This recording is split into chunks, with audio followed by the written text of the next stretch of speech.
Hello everyone. Today we shall discuss the second part of the topic Establishment of East India Company. In the previous video, we talked about the struggle among different colonial powers to establish supremacy in India. After establishing itself, the East India Company started campaigns against Indian kings and Nawabs. They won the Battle of Plassey and made Mir Qasim the Nawab of Bengal. However, Mir Qasim wanted to get rid of British influence and took decisions that went against them. This situation eventually led to the war, the Battle of Buxar. Foreseeing war, Mir Qasim sought military help from the Nawab of Awadh against Britishers. At this time, Mughal Emperor Shah Alam II was also in Awadh and agreed to help the Mir Qasim. The joint army of Mir Qasim, Siraj-ud-Dawla and Shah Alam marched to the field of Buxar. On the other side, Major Munro with his army also reached there. On 23rd October 1764, a fierce battle was fought. In this battle, the Britishers got victorious. Siraj-ud-Dawla and Shah Alam signed a treaty with the Britishers and Mir Qasim fled from the battlefield. According to the treaty, the territory of Awadh was given back to Siraj-ud-Dawla for 50 lakh rupees. The company got the right to free trade in Awadh. The Nawab of Awadh agreed to keep the British army and to bear its expenses.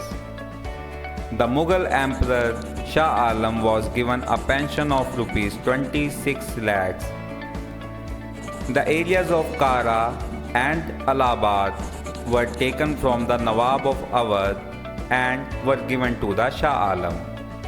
Shah Alam gave Britishers the Diwani of Bengal, Bihar and Orissa. Mir Jafar was again made the Nawab of Bengal by replacing Mir Qasim. After the victories of Plassey and Buxar, the East India Company became the real ruler of Bengal. The military and financial administration came under its control, while the Nawab was left only with civil administration. This agreement is known as the dual administration system. The British appointed two deputy Nawabs, Muhammad Reza Khan and Shitab Rai. In 1772, this system was abolished and direct company rule was established. Several governor-generals contributed significantly to the expansion and consolidation of British rule in India. Lord Wellesley introduced the subsidiary alliance system to expand British influence. He signed agreements with the Nizam of Hyderabad and other native rulers. In this agreement, the British government used to protect the subsidiary state from internal and external aggressions. In lieu of this, the agreed state had to accept some of the conditions. According to the Subsidiary Alliance Agreement, the British government had to control over the external affairs of the state. The ruler of the state had to keep a British resident. The ruler of the state could not form relations with any foreign power.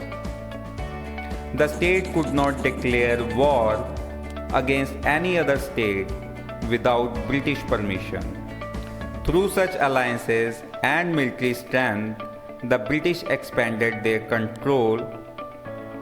Anglo-Mysore War is one such example. In 1761, Hyder Ali established the independent state of Mysore. To weaken him, the British allied with the Marathas and Nizam of Hyderabad. Having eye on Mysore, Britishers started First Anglo-Mysore War. It lasted from 1767 to 1769.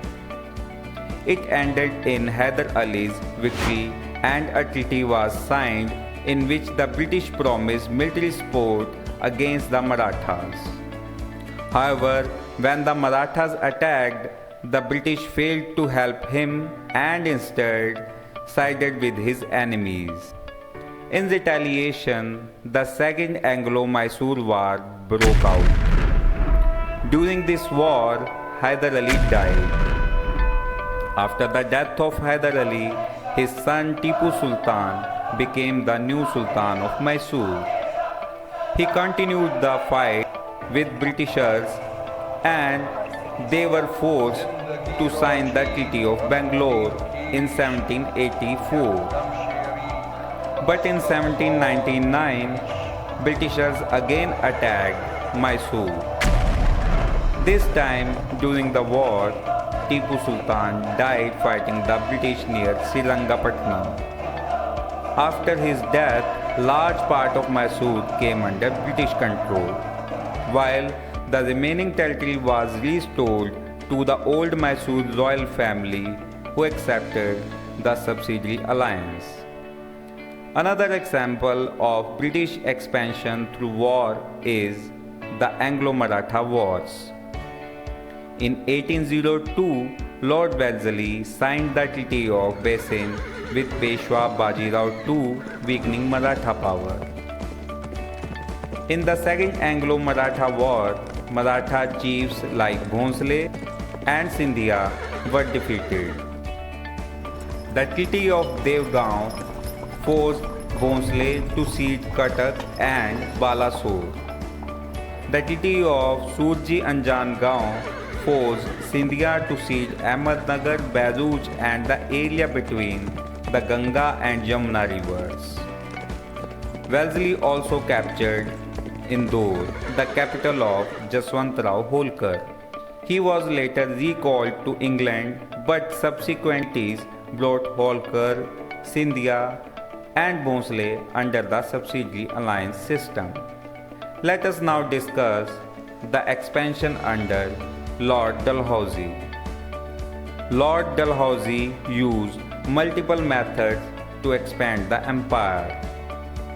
Expansion through wars, doctrine of lapse, annexation on ground of misrule, discontinuing titles and pensions were prominent among them. The doctrine of lapse was particularly significant. According to this policy, if an Indian ruler died without a natural heir, he could not adopt a successor, and his state would be annexed by the British. Using this doctrine, Dalhousie annexed states like Satara, Sambalpur, Udaipur and Jhansi. Thus, through battles, alliances and administrative policies, the British East India Company gradually established complete political control over India. I hope you liked the video. Thank you.